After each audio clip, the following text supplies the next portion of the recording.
Bem-vindo, pessoal. Meu nome é Marcos Loreto, diretor médico da Umint. Nós vamos conversar agora com o Dr. Edgar Risati.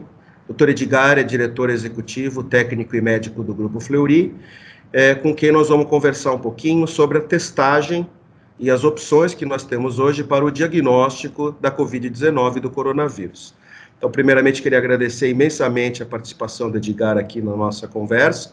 Tá? E já começar perguntando para ele o que nós temos hoje à disposição para o diagnóstico do Covid-19 à nossa disposição, por favor. Obrigado, Loreto, agradeço pela oportunidade. Hoje, o que nós temos à disposição para o diagnóstico da Covid-19 são os testes de RT-PCR, em primeiro lugar, que são aqueles testes em que nós temos como objetivo identificar o RNA viral, né? Esses testes são feitos por meio da coleta de secreção respiratória de nasofaringe e orofaringe, naqueles pacientes que estão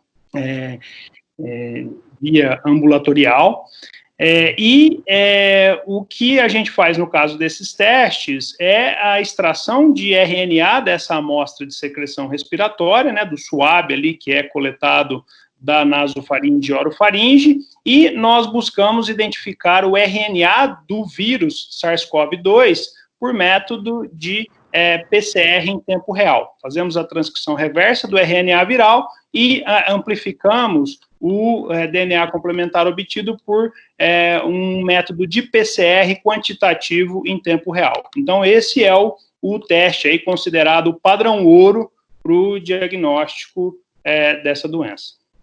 Tá. Além disso, nós temos também os testes sorológicos, em que nós temos como objetivo identificar os anticorpos, né, com especificidade para o vírus SARS-CoV-2. E esses testes, em sua modalidade, né, que temos como os métodos aí, equipamentos de laboratório central, que nos permitem realizar esses testes por método de ELISA ou por método de quimiluminescência, né? Por meio desses métodos, a gente consegue quantificar esses anticorpos, e aí eles são principalmente os anticorpos que aparecem geralmente na fase aguda da maioria das doenças infecciosas, né? Anticorpos subtipo IgM e IgA, que aparecem inicialmente, e mais tardiamente nós identificamos também os anticorpos subtipo IgG, tá? Muitos trabalhos mostram que esses anticorpos, em geral, eles começam a surgir ali a partir do 5º, 7º, 10º dia da doença, né, nos casos dos anticorpos, aí, principalmente IgM e IgA, e um pouquinho mais tardiamente, né, a mediana dos casos aí aparece lá pelo 14º dia após o início dos sintomas, no caso da IgG. Muito disso é conhecimento de outras doenças infecciosas em que a gente faz esse tipo de diagnóstico. Alguns trabalhos, especificamente aí na COVID, mostram que pode não ser bem assim, pode aparecer simultaneamente os dois anticorpos e, em alguns casos, o IgG pode ser identificado mais precocemente. Mas esse é o princípio da gente usar a sorologia para auxiliar no diagnóstico. Esses métodos que eu mencionei, os métodos sorológicos, aí, por ELISA, por quimiluminescência, eles fazem a identificação quantitativa em amostra de sangue coletado aí num tubinho, como a gente faz habitualmente as coletas para qualquer outro tipo de exame laboratorial. Além disso, nós temos também o que são conhecidos como testes rápidos, né, que também têm o objetivo de identificar os anticorpos, principalmente IgM e IgG, e aí esses testes, em princípio, eles têm a vantagem de poderem ser realizados de uma forma rápida, após apenas 15 minutos de incubação, usando um dispositivo que é um cassete, parecido com um teste de gravidez, e por meio desses métodos, é possível fazer a leitura em lugares de menos recursos, né? O grande desafio que a gente tem tido é achar um bom método com essas características, né? Nós estamos investigando aí vários métodos de vários fabricantes, passando pelos processos de validação no âmbito aí do laboratório. Da nossa equipe de pesquisa e desenvolvimento vem trabalhando intensamente nisso, e até o momento, poucos aí que são mais promissores do ponto de vista técnico, e agora nós estamos aprofundando esses experimentos de validação para ver se de fato a gente consegue achar um bom candidato aí para a gente oferecer para os nossos clientes, para os nossos pacientes. Tá, então, num primeiro entendimento, existem fases diferentes para a gente solicitar o exame. Na fase aguda, a gente identifica o RNA do vírus nas secreções, e numa fase mais crônica, a gente parte para a identificação dos anticorpos. É isso mesmo? Essa seria a situação, digamos, ideal de utilização, né? Alguns trabalhos, principalmente realizados aí na Ásia, eles mostram que pode haver uma certa complementariedade, né? A gente sabe que nenhum teste é perfeito, né? Existem possibilidades aí de falso positivo, e o RNA também é uma molécula difícil da gente trabalhar, né? Então, se a amostra não é bem cuidada, no sentido de condições de coleta, de armazenagem, de transporte, a temperatura adequada, todas aquelas situações que a gente toma muito cuidado no nosso meio e que a gente sabe que nem sempre esse é o caso, e alguns estudos aí demonstram que o método não é perfeito, seja por condições de coleta, seja por condições aí da logística de transporte, seja porque o RNA é uma molécula muito lábil e ela é difícil de trabalhar. Então, o que alguns estudos mostram é que há uma complementariedade, no sentido em que os métodos sorológicos, muitas vezes, eles podem identificar aí um contingente de pacientes que não foi diagnosticado pela PCR, mas que os anticorpos eles se encontram presentes. Essa complementariedade, ela se dá também no sentido da gente, com o teste sorológico, identificar aqueles casos assintomáticos, certo? Que eventualmente foram expostos aí por meio de contactantes e que não desenvolveram sintomas, e aí eles passam a desenvolver os anticorpos, ou, dependendo da fase da doença, o indivíduo já não tem mais ali o RNA viral identificado na secreção respiratória, mas ele tem os anticorpos e ele pode ser diagnosticado por meio dos métodos sorológicos, tá? Então, é nessa linha aí que pode haver uma complementariedade. Uma outra pergunta importante é a comparação do teste rápido com o teste sorológico clássico feito aí dentro do laboratório, com o diagnóstico sendo processado dentro da estrutura laboratorial. A gente sabe que tem uma leva muito grande desses testes rápidos chegando, né? Então ficando à disposição, e muitos deles não estão nem sob o controle do médico. As empresas estão comprando para testar os seus funcionários para que eles possam voltar ao trabalho. Você falou que existe muita dúvida com relação a esses testes em termos de sensibilidade. Só para a gente entender o que seria essa sensibilidade e especificidade que tanto se fala quando a gente se relaciona tanto aos testes rápidos quanto aos testes sorológicos. Um teste sensível, ele vai ser muito útil para identificar os casos que realmente têm a doença. Então, vamos dizer que eu vou testar 10 indivíduos com a doença. Um teste sensível, ele vai identificar 9 dos 10 ou os 10 dos 10 indivíduos que têm a doença. Já a questão da especificidade, ela tem a ver com esse teste, ele não dá positivo em outras doenças, que muitas vezes é um fator que pode complicar a utilização dos testes. Por exemplo, se ele dá positivo com outras viroses respiratórias, que não a COVID, se ele dá positivo com dengue, que é uma outra situação em que na literatura já se sabe que isso pode acontecer, isso diminui a utilidade do teste na prática clínica. Algo que acontece com esses testes rápidos é que a gente tem visto uma baixa sensibilidade, ou seja, um alto número de falsos negativos, ele deixa de diagnosticar indivíduos que sabidamente têm a doença, e é por isso que esses estudos de validação e a gente testar a performance do teste num grande número de amostras, sejam elas positivas e negativas, ele se torna tão importante. Além disso, Loreto, é importante mencionar que os testes rápidos, eles podem ser convenientes em algumas situações específicas, mesmo que a gente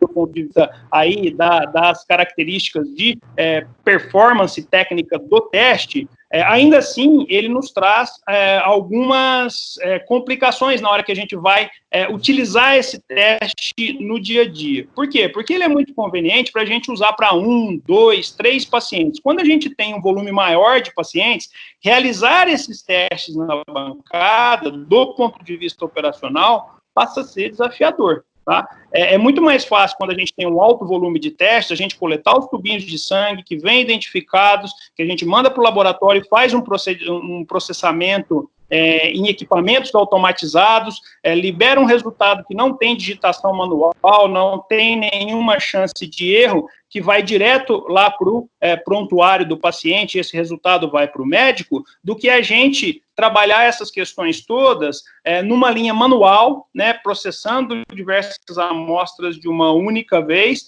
num resultado que ele não tem uma interface digital, ele é digitado manualmente, e isso pode introduzir variações, tem uma margem de erro muito maior do que a gente trabalhar com os métodos automatizados e digitalizados num ambiente de laboratório central. Tá? Então, esse é um outro aspecto que é muito importante, especialmente para uma realização de testes em maior volume, ele passa a ser bastante relevante. Tá. Essa questão da testagem em massa é outro ponto importante que acho que cabe a gente discutir um pouquinho. Claro que testagem em massa com PCR é um negócio, seria o ideal, mas não dá para fazer, né? Quando a gente pensa em testagem em massa populacional, principalmente naquele aspecto, vamos separar os que já estão imunizados dos que não estão imunizados, com certeza esses testes imunológicos, eles teriam preferência em relação ao PCR, tá certo? Agora, a gente tem visto muita discussão hoje que só o PCR negativo não é 100% seguro. Eu preciso do PCR negativo mais a sorologia. Como é que você entende essa questão da combinação dos testes? Com certeza seria o mundo perfeito. Nós temos o PCR negativo com a sorologia IgG positiva. Esse eu poderia afirmar que está livre de doente. Ou não, eu não consigo ter essa afirmação de maneira tão precisa assim. Como é que a gente entende isso melhor? Esse é um conhecimento que está sendo construído no caso desta doença, da Covid-19 especificamente, né? Eu acho que muito do que a gente entende a respeito da sorologia, a gente faz um paralelo aí com o que se conhece em relação a outras doenças infecciosas, particularmente outras viroses respiratórias, mas eu acredito que tudo isso vai ter que ser lastreado em condutas baseadas em evidência. É algo que a gente está aprendendo nesse momento. Eu acho que, idealmente, é isso que você falou mesmo, né? A gente aí tem uma evidência sorológica de que esse indivíduo foi exposto à doença, desenvolveu imunidade específica caracterizada aí pela IgG, e ele está livre de RNA viral que seria identificado pela PCR. Um aspecto importante que a gente traz aqui é que o que a gente aprende com os infectologistas é que não é o fato de simplesmente o indivíduo ter o RNA viral identificável que significa que ele tem vírus replicante ali, que, portanto, ele é capaz de disseminar a doença. São coisas diferentes. Pode ser que esse indivíduo ele continue tendo o RNA ali identificável na secreção respiratória, mas esse vírus não esteja mais replicante e, portanto, esse indivíduo ele não esteja disseminando a doença. Mas, uma vez que a gente identifica o RNA viral na secreção respiratória, esse é um indivíduo que a gente vai tomar mais cuidado, porque não dá para saber se esse vírus está replicante ou não. Então, a situação ideal é essa mesmo que você mencionou, né, no sentido em que o indivíduo já tem IgG, não tem mais evidência de RNA viral identificado pela PCR na secreção respiratória, e, portanto, esse sim estaria livre da doença. Perfeito. Então, assim, só para ficar mais claro para quem está nos ouvindo, que na fase aguda o ideal é a gente testar o PCR para identificação do vírus, que Perfeito. passado algum tempo, quando ele cria a imunidade, ele começa a produzir os anticorpos, inicialmente os IgA e os IgM, e sequencialmente os IgG, portanto, são testes que devem ser feitos mais tardiamente, não na fase aguda do processo infeccioso, é isso mesmo, né? Perfeito, é exatamente isso. Edgar, só para ficar mais claro, então a gente tem, podemos dizer que existem duas abordagens. O meu diagnóstico do indivíduo, né, onde a gente tem essas análises que a gente acabou de comentar, mas e quando a gente pensa em termos populacionais? Quando a gente pensa no diagnóstico de como a pandemia está evoluindo? Com certeza, nesse caso, os testes sorológicos, eles são mais precisos para que a gente possa acompanhar o grau de imunização da população como um todo. É isso mesmo? Como é que a gente pode interpretar isso melhor? Exatamente. Os testes sorológicos são interessantes nesse contexto epidemiológico, porque a gente sabe que numa fase aí, depois de aí 3 semanas de contato com o vírus, esses indivíduos, uma alta porcentagem dos indivíduos que tiveram contato com o vírus, eles vão desenvolver anticorpos específicos, principalmente o IgG. E com isso, a gente consegue identificar aqueles indivíduos que ficaram assintomáticos, tiveram contato com o vírus, mas permaneceram assintomáticos. Aqueles que tiveram um quadro mais frustro, que aí pode ter sido um resfriado, uma gripe, que foi tida como sendo aí uma outra virose respiratória qualquer e não foi diagnosticada, e também aqueles casos que desenvolveram a Covid-19 e foram diagnosticadas. A gente, fazendo uma abordagem aí com testes sorológicos, numa linha mais epidemiológica, investigando aí uma parcela mais significativa da população, a gente consegue ter uma ideia de qual foi a real prevalência dessa doença, ou de qual é a real prevalência dessa doença na população, e isso pode nos dar informações muito interessantes para a gente pensar no conceito aí de imunidade de rebanho, né, que é um conceito que vem sendo muito discutido, e que a gente sabe que em países que tiveram aí um bom desfecho no controle da doença, como Coreia do Sul, como Singapura, eles fizeram uma abordagem muito em linha com essa investigação epidemiológica. Quando a gente fala em imunidade de rebanho, é justamente quando a gente tem uma grande parcela da população que já teve contato com o Covid e desenvolveu esses anticorpos. É isso, mais ou menos. Ou seja, nós estamos numa fase onde a curva de incidência começa a cair. Seria mais ou menos isso? Exatamente. Muitas pessoas já foram infectadas, já desenvolveram imunidade específica e, portanto, o vírus não encontra mais um ambiente tão propício para continuar se propagando aí e aumentando o número de casos. Tá. Só para finalizar, a gente escuta muito que o grande limitante para a realização de todos esses exames, na verdade, é a questão dos reagentes. Isso é uma realidade, porque nós estamos vivendo uma pandemia, quer dizer, o mundo inteiro está querendo testar e a gente está enfrentando esse obstáculo também, porque o reagente não chega até a nossa mão, já que os fornecedores são poucos dentro do mundo todo. Você acha que a gente consegue resolver isso? Tem prazo para a gente resolver isso? Ou como que a gente poderia resolver essa questão dos reagentes, que muitas vezes acabam sendo um fator limitante para a gente ter uma testagem mais ampla? Esse é um aspecto bastante importante, né? Essa é uma das razões que essa é uma crise diferente, é porque a gente se deparou com uma escalada global por reagentes, né? Eu acho que essa situação já foi até mais crítica do que a que nós temos no momento, né? No sentido em que grande parte dos reagentes foram drenados pelos Estados Unidos, pelos países europeus, e a gente se deparou com uma situação em que a gente começou a ter ruptura de estoque nas matrizes das grandes empresas, né?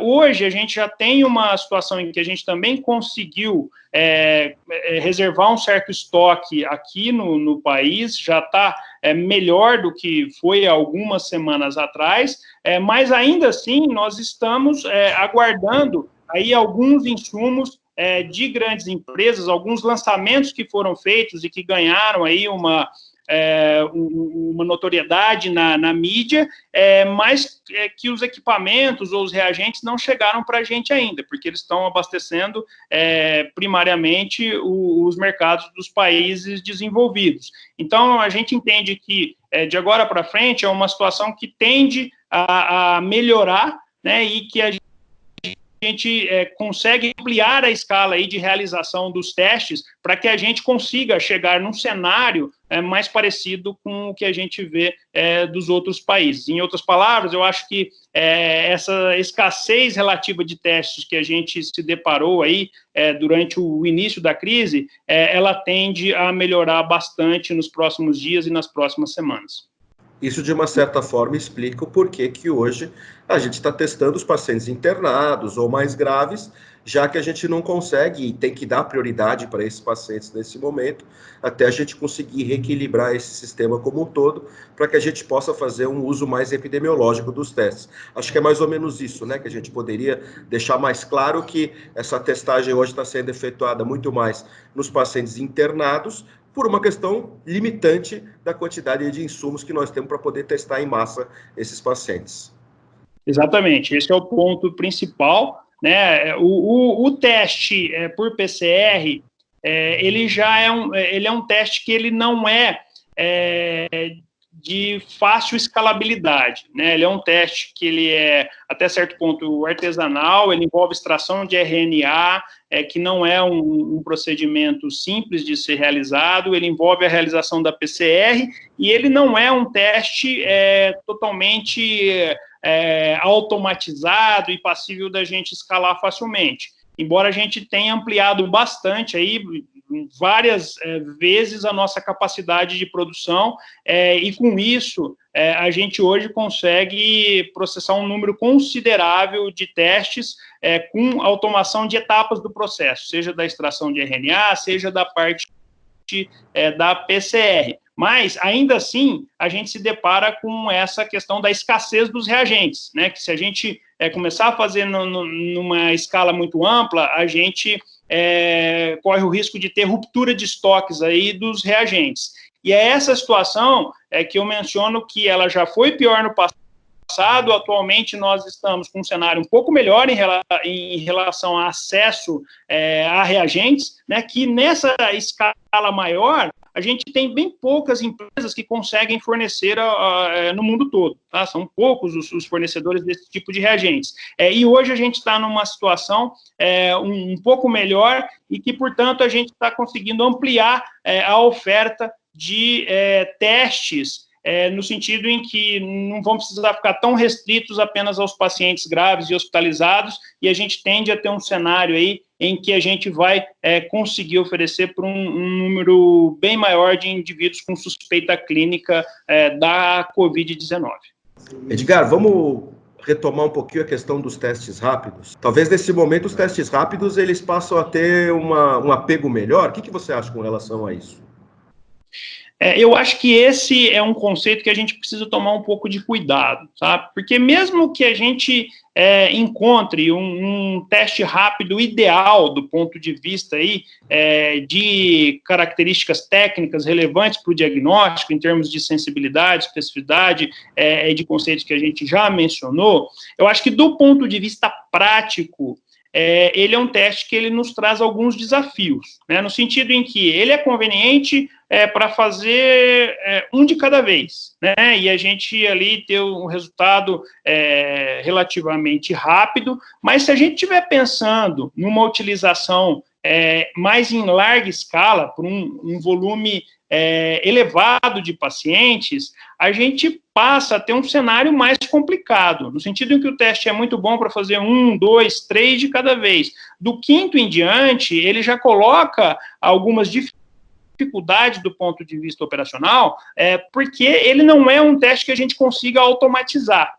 A gente precisa fazer uma avaliação que é manual. É um cenário bem diferente dos testes automatizados, em que essa informação ela vai de forma digital, não tem digitação, não tem contato manual, e a interpretação ela é quantitativa, baseada ali nos resultados dos equipamentos de laboratório. Então, no caso do teste rápido, ele é um teste que ele é mais laborioso e ele é mais vulnerável do ponto de vista de ser manual, de ser operador dependente, inclusive para a gente digitar o resultado e colocar no sistema. Então, numa utilização em larga escala, o teste laboratorial, ele passa a ter vantagens, em alguns casos, vantagens significativas em relação ao teste rápido. Doutor Edgar, agradeço imensamente a oportunidade de participar aqui conosco do Almint, nessa discussão. A gente está aprendendo juntos, nitidamente é uma situação diferente para todos nós, e essa possibilidade de nós podermos trocar experiências, conversarmos, ela é fundamental para que o nosso público Almint fique esclarecido desses pontos, que são pontos extremamente discutidos hoje em dia, e é importante que a gente leve esse conhecimento a todos, né, embasado, tecnicamente, científico, para que essas informações elas possam ajudar nas tomadas de decisão. Então, agradeço muito o Grupo Fleury, na figura aqui do Edgar, pela possibilidade dessa conversa, e que próximas, eventualmente, aconteçam dentro dessa linha. Agradeço imensamente. Obrigado, Loreto. De fato, nós estamos diante de uma situação em que nós estamos aprendendo muito a cada dia. Eu agradeço aqui pela oportunidade e nós ficamos aqui à disposição para uma futura conversa. Tá ótimo. Obrigado.